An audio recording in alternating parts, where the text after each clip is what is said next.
प्रदेश के जाने माने कथावाचक और बागेश्वर धाम के पीठाधीश्वर धीरेन्द्र शास्त्री के खिलाफ दामोदर यादव ने फिर निशाना साधा है।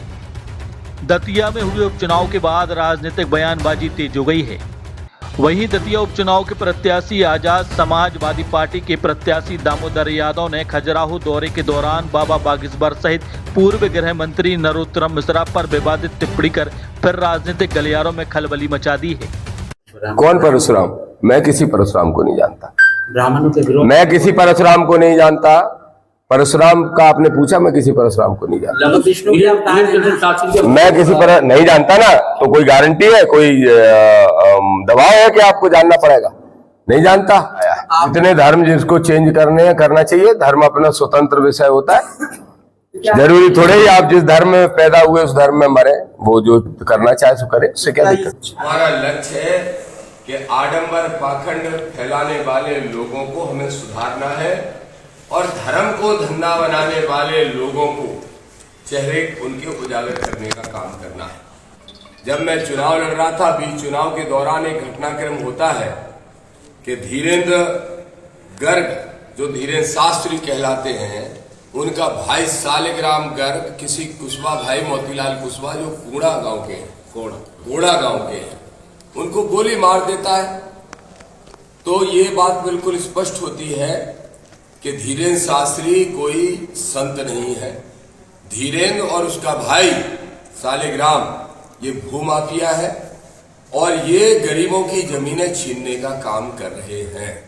और आपके माध्यम से कलेक्टर छतर को सुन लें ध्यान से, कान खोल के। और धीरेन्द्र शास्त्री तुम भी सुन लो, जितनी भी ऐसी जमीनें तुमने दबा रखी हैं या छीन रखी हैं, उनकी मर्जी के खिलाफ जो रजिस्ट्रियां दबाव बना के करा रखी हैं, ये सारी मुक्त कर दो। दामोदर यादव मोहताज नहीं है किसी चीज का। हम पहुंचेंगे और सारी जमीनें छुड़ाएंगे। कि काउंटिंग के बाद की तारीख तय करके 1000 गाड़ियों के साथ में स्वयं बमीठा थाने में आता है धीरेन्द्र का आश्रम, बमीठा थाने पे बैठूंगा।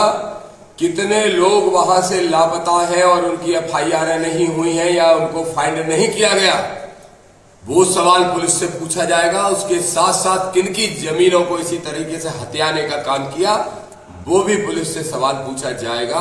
कैसे प्रधानमंत्री के मुंह बोले छोटे भाई धीरेन्द्र कृष्ण शास्त्री पर्ची वाला बाबा भूमाफिया बन के बैठा है और धर्म के नाम पे OBC के लोगों को मूर्ख बनाने का काम कर रहा है।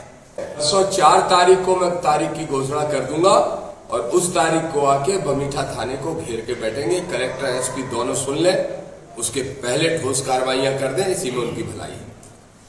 आपने कहा कि टारगेट किया जा रहा है कुशवाहा, कौन टारगेट कर रहा है? धीरेन्द्र शास्त्री, भूमाफिया, मनवादी लोग। बुंदेलखंड के बारे में मैंने सुना था कि यहाँ सामंतशाही बहुत चलती है। देखो बुंदेलखंड की अजीबोगरीब स्थिति है। छतरपुर में मनुवाद हावी है तो टीकमगढ़ और निवाड़ी में सामंतशाही हावी है। इस बुंदेलखंड के मैं रहने वाला हूं, दतिया का हूं, उस नाते हमने कसम खाई है कि इस बुंदेलखंड को सामंतशाही मनुवादी से आजाद कराएंगे हम आजाद समाज पार्टी के लोग और OBC महासभा के लोग। तो धीरेन्द्र शास्त्री की दुकान सबसे बड़ी है धर्म की। सीहोर वाला एक बेलपत्र वाला बाबा है, नाम नहीं याद आ रहा उसका, मिश्रा, उसकी दुकान बहुत बड़ी है। एक लिपस्टिक वाला बाबा है वृद्धाचार, उसकी दुकान बहुत बड़ी है। एक देवकी नंदन ठाकुर है जिसने अपने बच्चे को लॉन्च कर दिया, उसकी दुकान बहुत बड़ी है।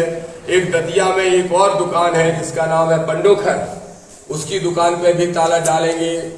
एक रावतपुरा सरकार करके एक दुकान है, उसके भी पूरी शटरें खोल के जरा ताला खोल के देखेंगे कि उसमें भी माल कौन सा रखा है। और एक और बड़ी दुकान है जिसका टिकट कट गया, अब उसको मैं भगवा वस्त्र गिफ्ट कर रहे हैं नरोत्तम मिश्रा है उन पूर्व गृह मंत्री। तो वो अब राजनीति छोड़ के बाबा बनने वाले हैं, उनके लिए भगवा सिलवा के दे दिया हमने, अभी देने वाले हैं, गिफ्ट करने वाले हैं। उन्होंने भी एक नवग्रह मंदिर के नाम से बड़ी दुकान खोली है और वही नवग्रह ने उसका टिकट कटवा दिया।